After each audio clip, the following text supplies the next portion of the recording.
pues ahí nadie se salvaría, porque Pablo dice que todos pecamos y estamos destituidos de la gloria de Dios. Por eso, primera de Juan 4:10 dice, en esto consiste el amor. No en que nosotros hayamos amado a Dios, sino en que Él nos amó a nosotros y envió a su Hijo en propiciación por nuestros pecados. Hay dos pensamientos en este texto. Primero, que no fuimos nosotros que amamos a Dios, fue Él que nos amó. Nosotros nos escapamos de Él, huimos de Él, escogimos nuestro propio camino. La iniciativa del amor, de la salvación, fue de Dios.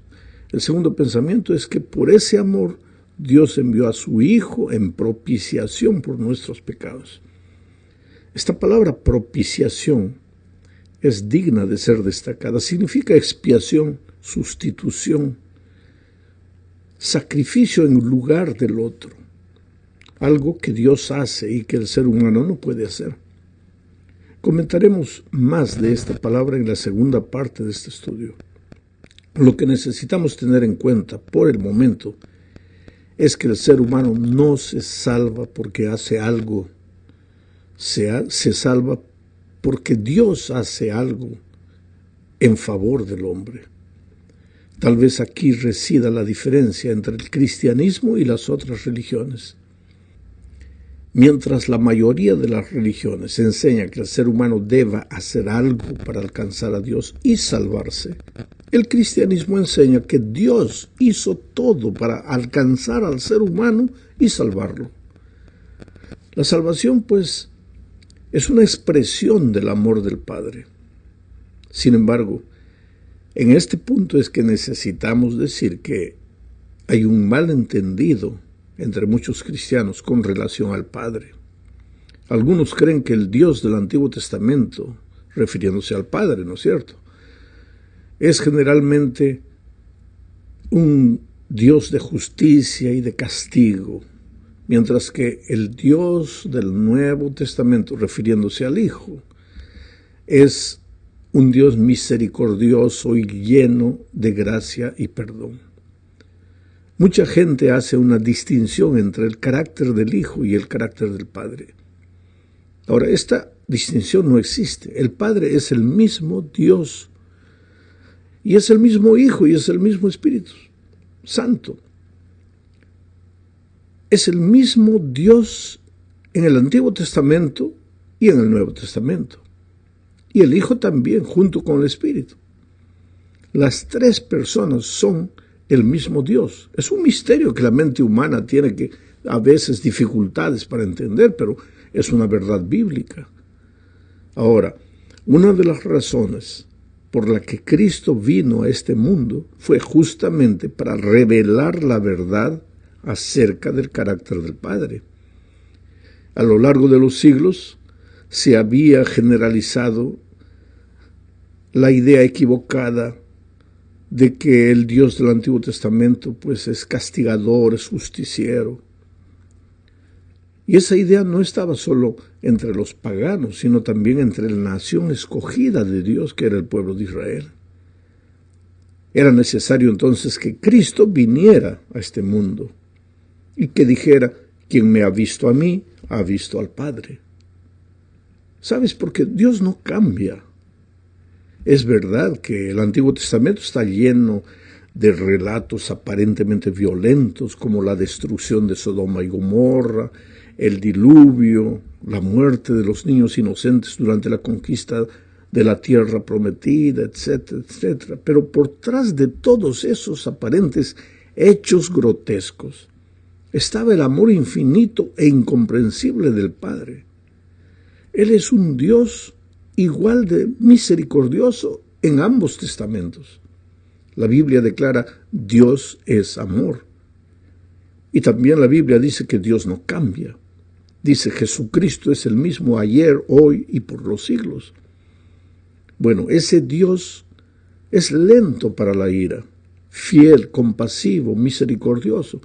Entonces, ¿por qué tanta sangre se derramó en el Antiguo Testamento? Pues ese es un asunto que infelizmente en este comentario yo no lo puedo explicar, porque eso llevaría media hora para explicar. Pero la verdad es que Dios es amoroso, misericordioso, paciente, en el Antiguo Testamento y en el Nuevo Testamento. Ahora, en el segundo punto, hablemos del amor del Hijo. Para esto leamos Romanos 5, versículos 6, 7 y 8. Dice: porque Cristo, cuando aún éramos débiles, éramos pecadores, a su tiempo murió por los impíos. Ciertamente apenas morirá alguno por un justo. Con todo, pudiera ser que alguno osara morir por el bueno. Mas Dios muestra su amor para con nosotros en que, siendo aún pecadores, Cristo murió por nosotros. Sabes, mi amigo, jamás entenderemos el amor de Cristo, que se ofreció voluntariamente para salvarnos. Él no fue obligado a hacerlo. Él dio su vida en sacrificio por amor. El pecado había creado un abismo de separación entre Dios y el ser humano, y Jesús se ofreció como el puente a través del cual hoy nosotros podemos reconciliarnos con el Padre. La mejor descripción de lo que hizo Jesús por nosotros, yo la encuentro retratada en Filipenses capítulo 2, versículos 6 al 8. Allí, hablando de Jesús, se dice que, siendo en forma de Dios, no estimó el ser igual a Dios como cosa a que aferrarse, sino que se despojó a sí mismo, tomando forma de siervo, hecho semejante a los hombres, y estando en la condición de hombre, se humilló a sí mismo, haciéndose obediente hasta la muerte y muerte de cruz. La muerte de cruz era la peor de las muertes.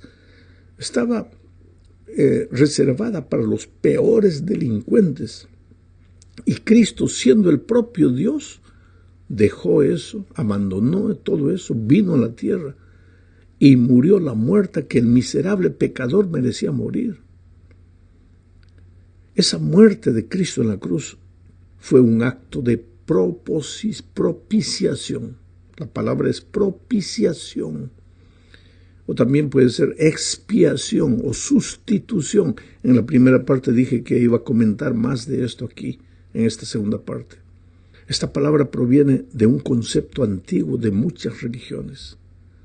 Muchas religiones paganas en aquel tiempo creían en la necesidad de apaciguar a Dios. En esas antiguas religiones paganas, así como en muchas religiones hoy en día, se enseña la idea de que el hombre aplaca la ira de Dios, ofreciendo ofrendas o haciendo sacrificios. Sin embargo, la Biblia enseña que Dios mismo, Él mismo se ha entregado a sí mismo en la persona de su Hijo. ¿Para qué? Para que pagara el precio del pecado. Su ira, si tú quieres llamarle, su repulsión por el pecado, no aceptaba la actitud rebelde del hombre. ¿Sabes? Porque tengo que decir que Dios no tiene nada contra el pecador. Al contrario, Dios ama al pecador. Lo que no puede soportar es el pecado. ¿Y por qué? Porque el pecado le hace mal al ser humano, que es lo que Dios más ama. El pecado te destruye, te consume, te enloquece, te anula, te aniquila. La ira de Dios es contra el pecado, no es contra el ser humano. Pero infelizmente el ser humano escogió la muerte, pecó, y al pecar ahora va a morir. No porque Dios quiere matarlo al hombre pecador, sino porque quiere Dios destruir el pecado, pero el pecador se ha agarrado del pecado de tal manera que el pecado pues lo va a matar. El pecado tiene que acabar. La ira de Dios es contra el pecado. El hombre pecador tenía que morir, Pablo dice, porque la paga del pecado es la muerte. Pero ahora viene el propio Dios, envía a su Hijo y muere por el hombre. Ahí está el amor de Dios. Mientras las religiones paganas enseñan que es el hombre que tiene que ofrecer sacrificio, inclusive a sí mismo, a sus hijos, Dios enseña que sí, el hombre merece morir, pero es Dios que se ofrece para morir en su lugar, en propiciación, en sustitución, en expiación por el ser humano. En el Nuevo Testamento el acto de la propiciación siempre se refiere a la obra de Dios y no a los sacrificios o a las ofrendas dadas por el hombre. La razón es simple: el hombre es totalmente incapaz de satisfacer la justicia de Dios. No hay ningún servicio, sacrificio o regalo que el hombre pueda ofrecer para apaciguar la ira de Dios o para satisfacer su perfecta justicia. La única satisfacción o propiciación que pueda ser aceptable a Dios y que pueda reconciliar al hombre con Él tendría que ser hecha por Dios mismo. Por esa razón Dios, Hijo, Jesucristo, vino al mundo en forma de hombre para hacer un sacrificio perfecto por el pecado e hizo propiciación o expiación por los pecados del pueblo. Hebreos 2:17 dice esto: por lo cual debía ser en todo, está hablando de Jesús, por lo cual debía ser en todo semejante a sus hermanos, para venir a ser misericordioso y fiel sumo sacerdote en lo que a Dios se refiere, para expiar los pecados del pueblo. Expiar, ocupar el lugar del pueblo, ocupar el lugar de sus hermanos, porque el hombre no podía morir. Dios amaba al hombre, quería que el hombre no muriera, entonces alguien tenía que morir, porque la paga del pecado es la muerte. Cristo se ofreció para morir. Vamos ahora a la tercera parte. Hablemos ahora del amor del Espíritu Santo. Padre, Hijo y Espíritu son un mismo Dios. No son tres dioses, es un solo Dios, y ese único Dios nos ama. Nos ama en la persona del Padre, nos ama en la persona del Hijo y nos ama en la persona del Espíritu Santo. Pero el Espíritu Santo ha sido incomprendido, casi tanto como el Padre. Algunos teólogos creen que el Espíritu es el amor entre el Padre y el Hijo. En otras palabras, que el Espíritu es un mero afecto, un sentimiento entre el Padre y el Hijo. Y esto pues reduce al Espíritu a una relación entre dos miembros de la deidad y niega que el Espíritu sea un miembro de la propia divinidad, que sea el propio Dios. Las Escrituras, sin embargo, revelan la personalidad del Espíritu. Los cristianos, por ejemplo, se bautizan en su nombre, en el nombre del Padre, del Hijo y del Espíritu Santo. Según Mateo 28:19, eso es claro. Ahora, según Juan 16:14, el Espíritu glorifica a Cristo y solo una persona puede glorificar. Y también el Espíritu convence a la gente de acuerdo con Juan 16:8. Solo una persona puede convencer. El Espíritu consuela, dice Juan 14:16. Solo una persona puede consolar. El Espíritu enseña, dice Lucas 12:2.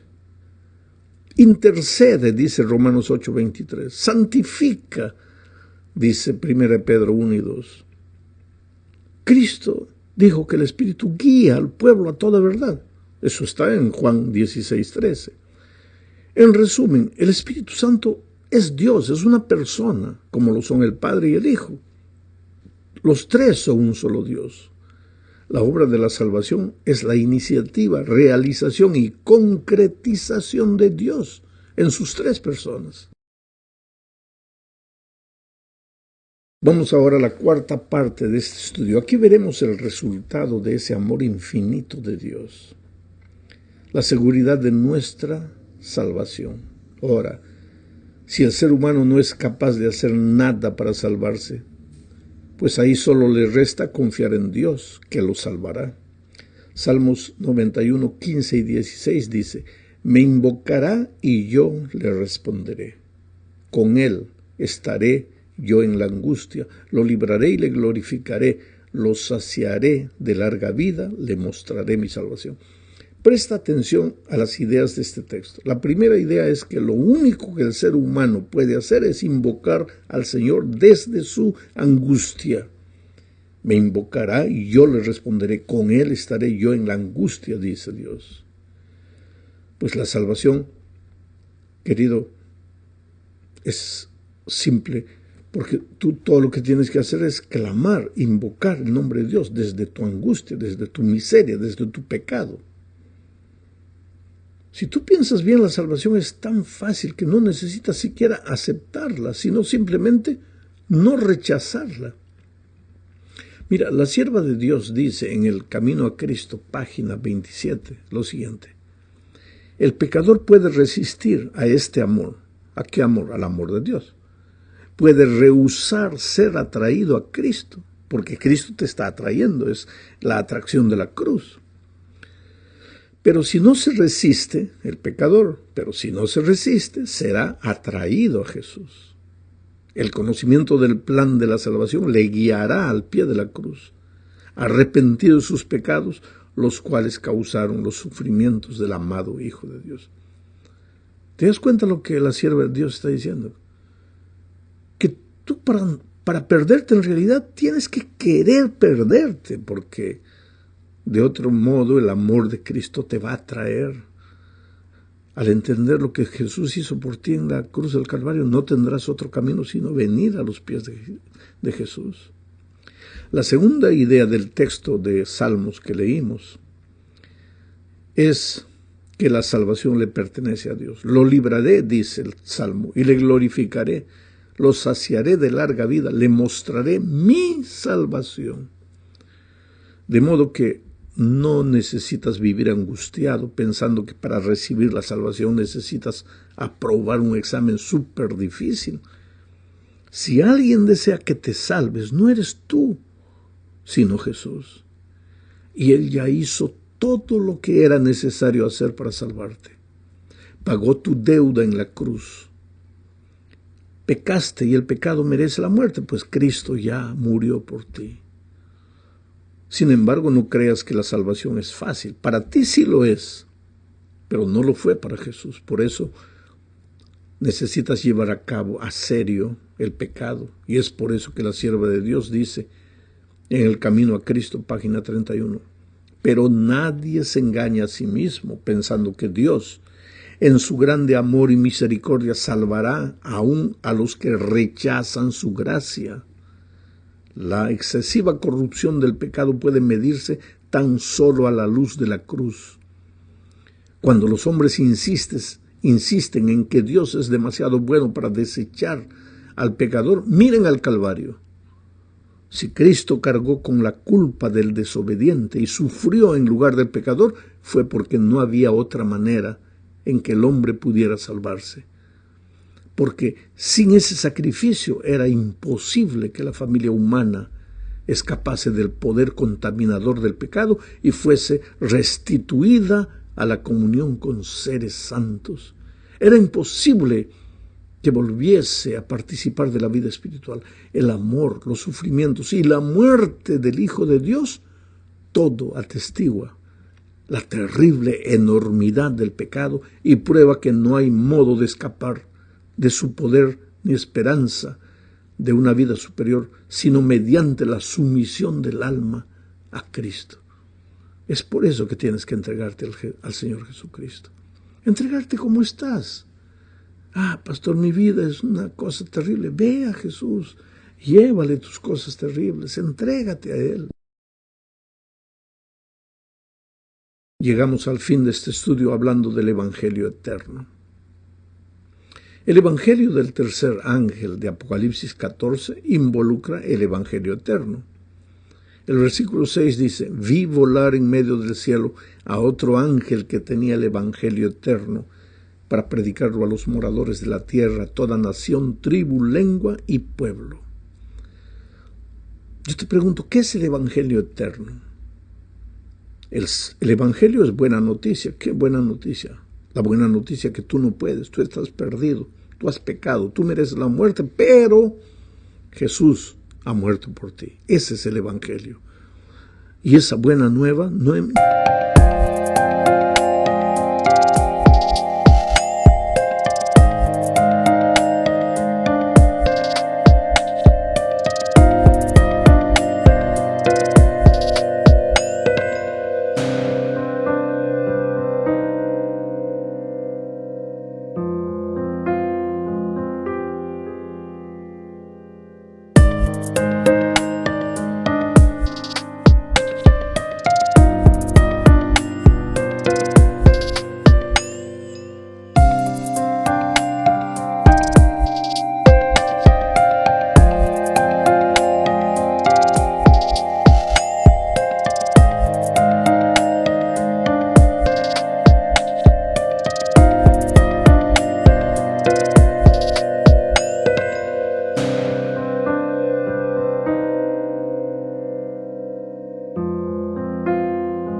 no comenzó en el Nuevo Testamento. En el Edén, cuando Adán y Eva pecaron, un cordero fue muerto y con su piel se preparó túnicas para cubrir la desnudez del hombre. Y desde ahí la sangre del cordero se derramó hasta que finalmente la sangre del verdadero Cordero de Dios, que quita el pecado del mundo, se derramó a raudales en la cruz. Pero el Evangelio va más allá del Antiguo Testamento, más allá del jardín del Edén. Pablo dice en Efesios 1, 4 y 5, según nos escogió en él antes de la fundación del mundo. Mira, antes de la fundación del mundo ya existía el plan de la salvación. Según nos escogió en él antes de la fundación del mundo para que fuésemos santos y sin mancha delante de él, en amor, habiéndonos predestinado para ser adoptados hijos suyos por medio de Jesucristo, según el puro afecto de su voluntad.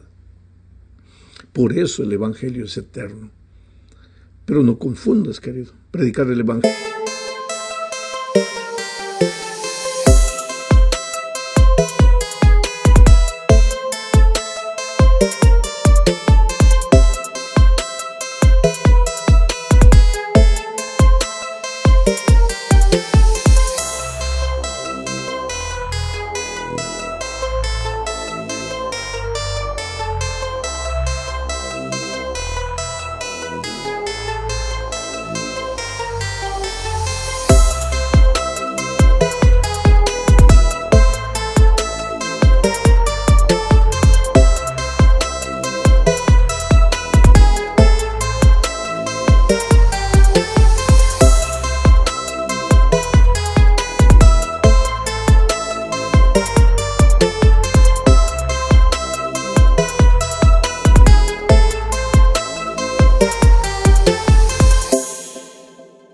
El Evangelio eterno no es asustar a la gente, no es agredir a otras iglesias. Predicar el Evangelio eterno es predicar a Cristo, lo que Jesús hizo por ti, lo que Jesús hizo para salvarte, lo que tú no puedes.